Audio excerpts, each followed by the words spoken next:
Welcome class. आज हम लोग पढ़ने वाले हैं क्लास 12 फिजिकल एजुकेशन बुक से एक और नया इंपॉर्टेंट टॉपिक वन शॉट में, जिसका नाम है respiratory system effect of training, effect on training.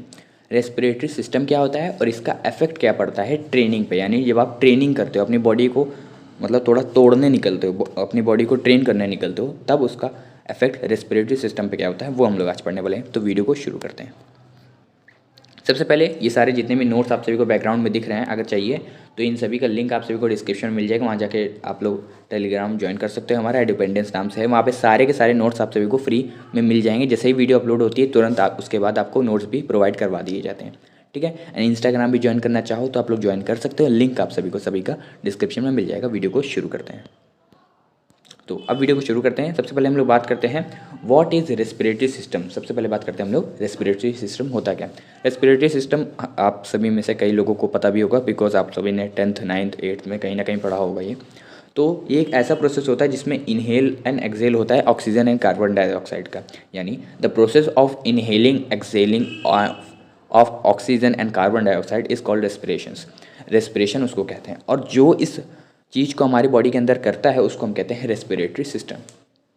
दोबारा से समझा देता हूँ। ऑक्सीजन और कार्बन डाइऑक्साइड का इनहेल एंड एक्सेल जो हमारी बॉडी में होता है उसको हम लोग कहते हैं रेस्पिरेशन, एंड जो उस चीज़ को करता है उसको हम लोग कहते हैं रेस्पिरेशन सिस्टम। अब हम लोग बात करते हैं जो मेन टॉपिक है इफेक्ट ऑन ट्रेनिंग, यानी इसका ट्रेनिंग पे इफेक्ट क्या आता है। ये एग्जाम्स में कई बार पूछा गया है 3 या 4 नंबर में, तो इसको भी पढ़ लेना। आपको ये सारी चीज़ें कुछ नहीं दी होंगी, आपको ये भी लिखना पड़ेगा एंड ये भी लिखना पड़ेगा। नीचे कुछ नोट्स भी हैं जो कि हम लोग एंड में वीडियो के देख लेंगे। तो अब हम लोग बात करते हैं, हमारे पास यहाँ पे 6 तरीके के इफ़ेक्ट्स हैं जो कि होंगे, मतलब जिन पे इफेक्ट पड़ सकता है रेस्पिरेशन सिस्टम के। एंड हम लोग 2 टर्म्स में देखेंगे। पहला इमीडिएट इफेक्ट्स, यानी तुरंत इफेक्ट क्या पड़ेगा उस चीज़ पे। दूसरा लॉन्ग टर्म इफेक्ट, यानी कुछ समय बाद उस पर क्या इफेक्ट पड़ेगा। ठीक है, शुरू करते हैं। सबसे पहले हम लोग बात करते हैं लंग्स वॉल्यूम। लंग्स की वॉल्यूम क्या होगी, वो इंक्रीज़ हो जाएगी इमीडिएट इफेक्ट में, बट जो आपकी लॉन्ग टर्म इफेक्ट है उसमें आपकी नॉर्मल हो जाएगी। यानी तुरंत अगर आप करोगे तो इंक्रीज़ होगी, बट थोड़ी देर बाद आपकी नॉर्मल हो जाएगी, बैलेंस हो जाएगी। नेक्स्ट है आपका ब्रीथिंग फ्रीक्वेंसी। ब्रीथिंग फ्रीक्वेंसी क्या होगी, इमीडिएट इफेक्ट उस पर पड़ेगा, इंक्रीज़ हो जाएगी, एंड लॉन्ग टर्म इफेक्ट क्या होगा, वो डिक्रीज़ हो जाएगी, थोड़ी धीरे हो जाएगी। उसके बाद हम लोग बात करते हैं टाइडल वॉल्यूम। चिंता मत करना, जो जो टॉपिक्स आपको नहीं समझ में आ रहे हैं नीचे यहाँ नोट्स लिखे हैं उनमें समझा दूंगा मैं। ठीक है। टाइडल वॉल्यूम, टाइडल वॉल्यूम आपकी इंक्रीज़ हो जाएगी एंड लॉन्ग टर्म में आपकी वो नॉर्मल हो जाएगी। उसके बाद है हमारा मिनट वेंटिलेशंस, यानी कितने मिनट में आप इनहेल एक्सेल कर रहे हो, वो आपका इंक्रीज़ हो जाएगा, बट कुछ समय बाद नॉर्मल हो जाएगा। तो देखो आप लोग ये सारी जो चीज़ें हैं ना, ये आप लोग कॉमन सेंस से ही लगा सकते हो। कुछ कुछ यहाँ पे 3-4 पॉइंट ऐसे हैं जो कि आप लोग खुद से ही बना सकते हो। यहाँ पे अगर ना भी दिखा होता, आप एग्जाम्स में क्वेश्चन आ जाता, आप लोग थोड़ा सा कॉमन सेंस लगाओगे तो अपने से बना लोगे। कि ऑब्वियस सी बात है भाई, जब आप नॉर्मल आपकी बॉडी रहती है तो आप लोग नॉर्मली सांस लेते हो, बट अगर वहीं आपको कोई कहते कि जिम करने चले जाओ या योगा कर लो, सॉरी योगा कह रहा हूँ, ट्रेनिंग कर लो, अपनी बॉडी को ट्रेन कर लो, तोड़ लो थोड़ा अपनी बॉडी को, तो जाहिर सी बात है भाई आपकी ब्रीदिंग जो है वो काफ़ी ज़्यादा इंक्रीज़ हो जाएगी, बट थोड़ी देर बाद वो आपकी थोड़ी सी नॉर्मल या फिर डिक्रीज़ हो जाएगी थोड़ी देर बाद। ठीक है। तो ये सारे आपको कॉमन सेंस है, बस एक बार दिमाग में बैठा लो इसको कि कैसे करना है।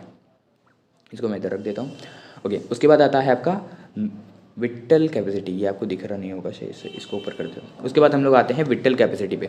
इमीडिएट इफेक्ट जो है इस पर वो इंक्रीज़ हो जाएगा, बट वहीं लॉन्ग टर्म इफेक्ट जो है उसका वो नॉर्मल हो जाएगा। अब हम लोग बात करते हैं oxygen used by cells. Oxygen जो है सेल्स के द्वारा जो यूज़ करी जाती है उसमें क्या इफेक्ट पड़ेगा। इमीडिएट इफेक्ट पड़ेगा कि वो इंक्रीज़ हो जाएगी, एंड जो लॉन्ग टर्म इफेक्ट पड़ेगा वो क्या होगा, वो नॉर्मल हो जाएगी। मतलब ज़्यादातर चीज़ें जो हैं इसमें, वो सारी चीज़ें, मतलब सारी की सारी चीज़ें इसमें जो हैं वो इंक्रीज़ हो रही हैं, बट कुछ समय बाद वो नॉर्मल या फिर डिक्रीज़ हो जा रही हैं। तो ये आप लोग को एक बार देख लेना, गो थ्रू कर लेना। बाकी कॉमन सेंस लगाओगे तो इसके अंदर अगर इसकी थ्योरी पार्ट भी पूछेगा तो भी आप लोग आराम से कर लोगे। ठीक है। अब हम लोग थोड़ा सा जूम करते हैं एंड इसके नोट्स पे चलते हैं। हल्का सा इसको जूम इन कर लेते हैं। ओके। अब हम लोग बात करते हैं नोट्स की। तो सबसे पहले हम लोग बात करते हैं टाइडल वॉल्यूम। टाइडल वॉल्यूम क्या है, amount of oxygen inhale and exhale, यानी कितने अमाउंट में आप ट्रेनिंग के समय इनहेल एंड एक्सेल कर रहे हो उसको हम लोग कहते हैं टाइडल वॉल्यूम। ठीक है।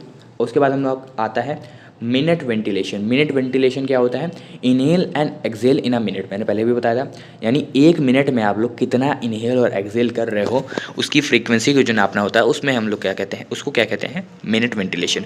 मिनट वेंटिलेशन का एक फॉर्मूला भी होता है, जिसका फॉर्मूला होता है breathing rate multiplied by tidal volume. Tidal volume बता दिया, ब्रीदिंग रेट आपको पता है, मिनट वेंटिलेशन यहाँ पे लिख गया। ठीक है। तो होप आप सभी को इस सारे के सारे जो मैंने आज टॉपिक्स पढ़ाएँ, समझ में आए होंगे। नोट्स चाहिए तो टेलीग्राम चैनल ज्वाइन कर लेना। तब तक के लिए मिलते हैं आप सभी को अपनी नेक्स्ट वीडियो में। Take care everybody, bye bye, जय हिंद, जय भारत।